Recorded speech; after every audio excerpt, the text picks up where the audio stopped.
Mark Twain Selected Works. Extract from Chapter 4 of Life on the Mississippi, The Boy's Ambition, 1883. When I was a boy, there was but one permanent ambition among my comrades in our village on the west bank of the Mississippi River.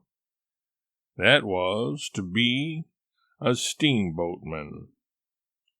We had transient ambitions of other sorts, but they were only transient.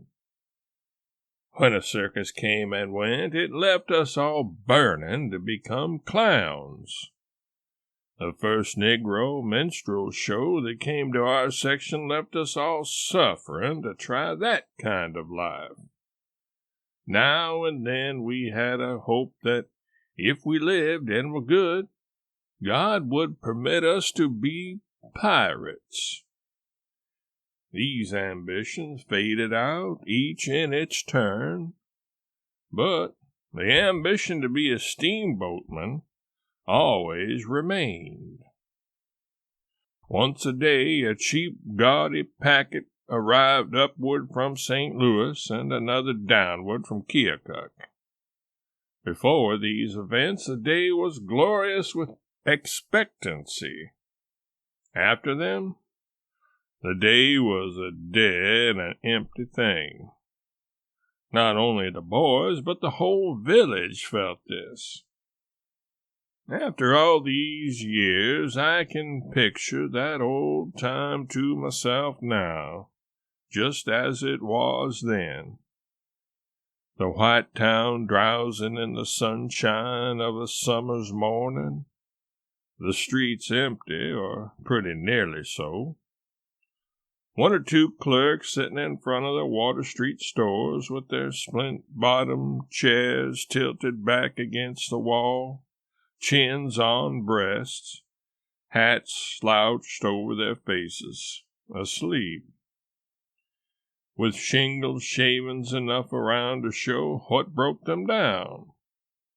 A sow and a litter of pigs loafing along the sidewalk, doing a good business in watermelon rinds and seeds.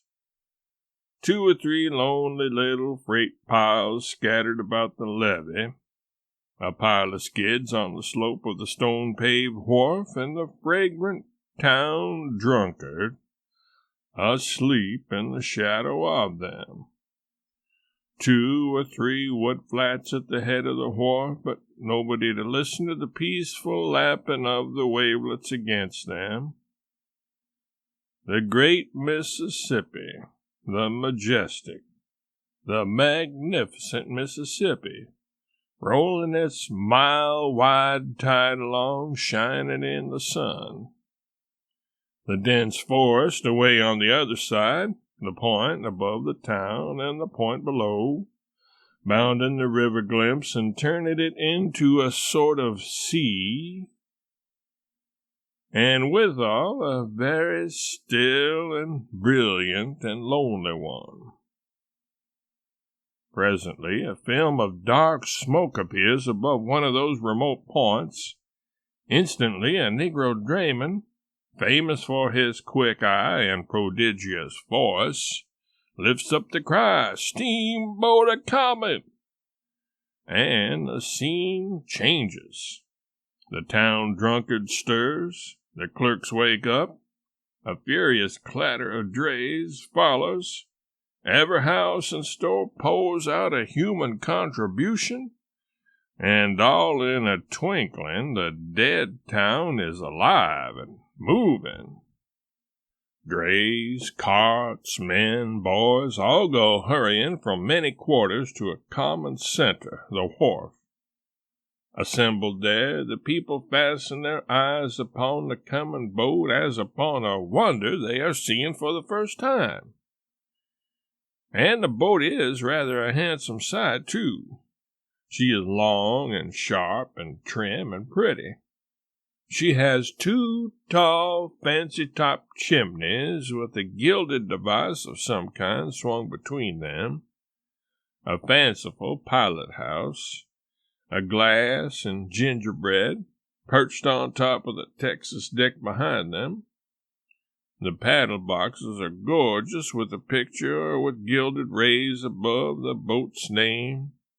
The boiler deck, the hurricane deck, and the Texas deck are fenced and ornamented with clean white railings. There is a flag gallantly flying from the jackstaff. The furnace doors are open and the fires glaring bravely. The upper decks are black with passengers. The captain stands by the big bell, calm, imposing, the envy of all. Great volumes of the blackest smoke are rolling and tumbling out of the chimneys.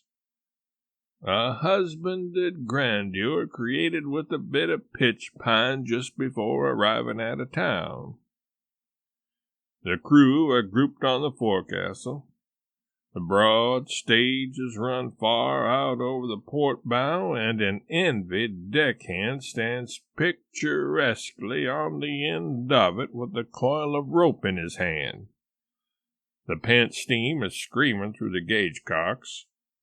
The captain lifts his hand, a bell rings, the wheels stop. Then they turn back, churning the water to foam, and the steamer is at rest. Then, such a scramble as there is to get aboard and to get ashore and to take in freight and to discharge freight all at one and the same time. And such a yelling and cursing as the mates facilitate it all with. 10 minutes later, the steamer is underway again, with no flag on the jackstaff and no black smoke issuing from the chimneys. After 10 more minutes, the town is dead again, and the town drunkard asleep by the skids once more.